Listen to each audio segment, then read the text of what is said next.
PSM Makassar memastikan diri juara Liga 1 setelah mengalahkan Madura United dengan skor 1-3. Gelar tersebut terasa sangat spesial mengingat ini menjadi gelar juara pertama mereka sejak 23 tahun.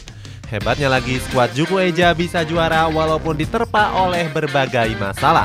Cetak Gol coba merangkum kronologi PSM Makassar juara sebagai berikut.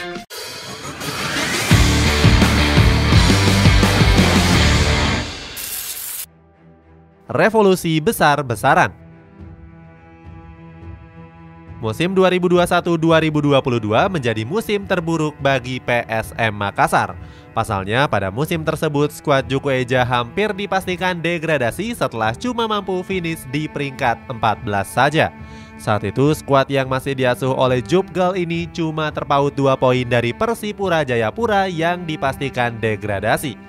Akibatnya para supporter pun sempat bersitegang dengan pemain dan juga klub mereka sendiri. Situasi itu langsung mendapatkan tanggapan dari Zulkifli Syukur. Pemain yang kini memperkuat Adiaksa Farmel FC ini meminta para supporter untuk mengerti keadaan PSM Makassar. Sebab saat ini PSM sedang dalam situasi yang sulit, terutama kondisi finansial klub yang sedang kacau. Hasil buruk itu membuat PSM langsung merombak total skuad mereka secara besar-besaran. Pertama-tama mereka langsung memecat Jupgal dari kursi kepelatihan. Pelatih yang berkepala gundul ini cuma mampu meraih 4 kemenangan dari 16 pertandingan yang dilakoni. Usai memecat Gal, PSM Makassar menunjuk Bernardo Tavares sebagai pelatih baru mereka. Berikutnya pelatih Portugal ini langsung memboyong 15 pemain sekaligus di musim panas yang lalu. 3 diantaranya merupakan pemain asing seperti Kenzo Nambu, Yuran Fernandes, dan juga Everton. Sementara itu beberapa pemain sisanya mayoritas direkrut dari klub Liga 2. Mulai dari Gunan Sarmandoen dari Persipura Jayapura, Brian Cesar dari Persiba Balikpapan, dan Mahdi Albar dari Sulut United. Tidak menargetkan juara. Dengan komposisi skuad yang seadanya membuat PSM Makassar nggak memasang target tinggi untuk mengarungi kompetisi musim ini. Mereka pun nggak menargetkan juara dan ingin mencapai hasil terbaik saja. Saat itu Bernardo Tavares ingin membawa PSM Makassar untuk bisa bangkit dan terus meraih hasil positif. Sebab dia baru saja menangani skuad Juku Eja kurang dari 1 tahun yang lalu. Selain itu skuad Juku Eja juga dipastikan nggak bisa bermain di kota Makassar. Alasannya karena Stadion Andi Matalata Mato Anging harus dibongkar untuk menjalani renovasi. Sehingga PSM Makassar pun terpaksa harus berkandang di Stadion BJ Habibie Parepare. Sebagai informasi, jarak dari kota Makassar ke Parepare sendiri berkisar 153 km. Itu artinya kalau ditempuh dengan perjalanan darat maka bisa menghabiskan waktu sekitar 3 jam. Untuknya pemerintah kota Parepare menyambut kedatangan PSM Makassar di kotanya. Saat itu pihak pemerintah Parepare pun langsung melakukan perawatan rumput stadion. Sempat bikin bangga Indonesia.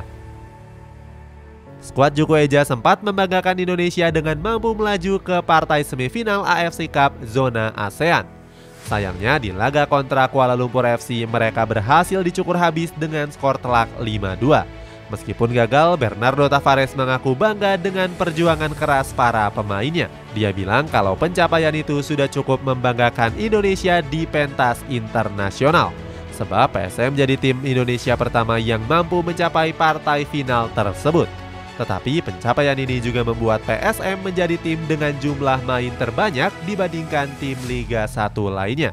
Dikhawatirkan fisik pemain PSM gak seoptimal tim-tim yang lain. Juara walau nggak diperhitungkan. Setelah meraih hasil positif di AFC Cup, PSM Makassar mengalihkan fokus mereka pada kompetisi BRI Liga 1. Namun skuad Juku Eja harus bersaing dengan beberapa klub bertabur bintang yang lainnya. Apalagi mereka datang pada kompetisi ini dengan kondisi tim yang sedang lelah. Sebab PSM jadi satu-satunya wakil Indonesia yang lolos dari fase grup Piala AFC. Namun tanpa disangka-sangka skuad Juku Eja bisa keluar sebagai juara Liga 1 setelah mengalahkan Madura United dengan skor 1-3. Dengan begitu PSM mampu unggul jauh dari pesaing mereka seperti Persib dan Persija. Usai juara, Bernardo Tavares sumringah dan meneriakan kata Ewako dengan sangat lantang. Saat itu dia merayakan selebrasi bersama para pemain di ruang konferensi pers. Dia bilang kalau hasil ini merupakan doa dan juga kerja keras dari semua yang mendukung PSM Makassar. Kegembiraan ini juga terpancar cerah dari seluruh pemain dan juga pelatih.